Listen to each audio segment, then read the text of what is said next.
Those minor birds. Can't stand those buttes.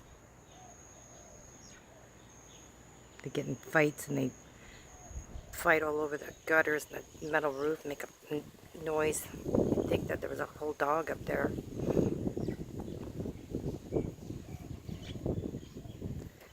These are the sounds that Charmaine really liked when she stayed here. Of course, at night you got the coqui frogs. Coqui, coqui, coqui, times 1,000. To me, they sound like crickets.